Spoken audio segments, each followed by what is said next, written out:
Dear student, आज की class में हम अध्ययन करेंगे CBSE board class 10th Hindi.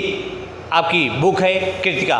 Kritika में वर्णित पहला चैप्टर है माता का अंचल।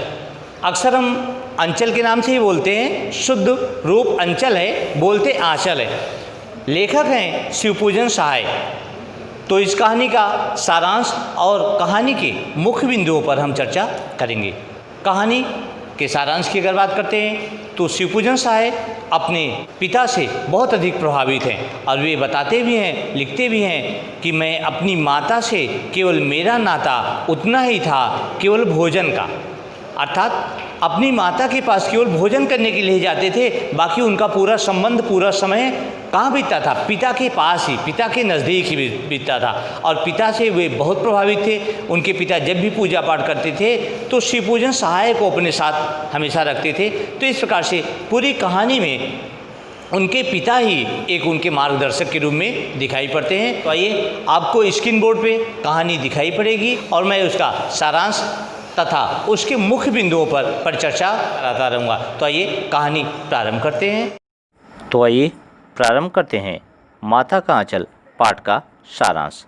माता का अंचल नामक पाठ में लेखक माता पिता के स्नेह और शरारतों से भरे अपने बचपन को याद करता है। उसका नाम तारकेश्वर था। पिता अपने साथ ही उसे सुलाते, सुबह उठाते और नहलाते थे। वे पूजा के समय उसे अपने पास बिठाकर शंकर जी जैसा तिलक लगाते और खुश कर देते थे।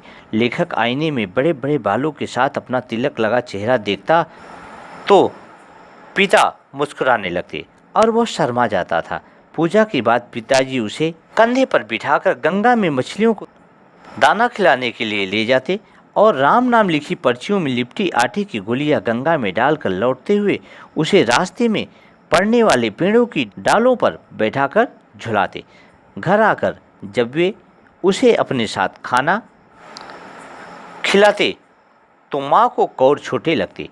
वे पक्षियों के नाम के निवाले कौर बनाकर जब उनके उड़ने का डर बताती तो वह उन्हें उड़ने से पहले ही खा लेता था, जैसे अक्सर बच्चों को माँ खिलाती है। खाना खाकर बाहर जाते हुए माँ उसे झपट कर पकड़ लेती थी और रोते रहने के बाद भी बालों में तेल डाल कंघी कर देती थी। कुर्ता टोपी पहनकर चोटी में फूलदार लट्टू लगा देती थी। बुरी नज़र से बचाने के लिए काजल की बिंदी लगाती, जैसे अक्सर माएँ अपने बच्चों को लगाती हैं, और पिता के पास छोड़ देती थी। वहाँ खड़े अपने मित्रों को देख वह रोना भूल खेल में लग जाता था। पिताजी उसको बहुत लाड प्यार करते थे। वे कभी उसके हाथों का चुम्मा लेते, कभी दाढ़ी मूंछ कराते, कुश्ती खेलते और बार बार हार जाते। घर के सामने ही खेले जाने वाली मिठाई की दुकान में 2-4 गोरखपुरिये पैसे देकर शामिल हो जाते।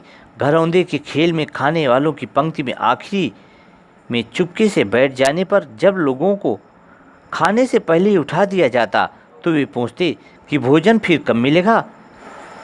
बारात के खेल में जब दुल्हन की विदाई होती तो चूहेदानी की पालकी में पिता दुल्हन के मुख को कपड़ा हटाकर देखते और बच्चों को हंसाते। खेती की खेल में फसल आने पर पूछते कि खेती कैसी रही। लेखक मित्रों के साथ आसपास के छोटे मोटे सामान को जुटाकर इतनी रुचि से खेलता कि उन खेलों को देखकर सभी खुश हो जाते। तिवारी के नाम के जान पहचान वाले एक बूढ़े का मजाक उड़ाना और नहीं आने पर लोकगीत गाना लेखक व उसके मित्रों की आदत बन गई थी। एक बार तिवारी का मजाक उड़ाने पर अध्यापक ने लेखक की खूब पिटाई की। पिता ने बचाव कर उसे सांत्वना दी। पिता द्वारा घर ले आते समय मित्रों के मिलने पर वह सब कुछ भूल गया और खेतों में चिड़ियों को पकड़ने की कोशिश करने लगा। चिड़ियों के उड़ जाने पर जब एक टीले पर आगे बढ़कर चूहे के बिल में उसने आसपास का भरा पानी डाला तो उसमें से एक सांप निकल आया।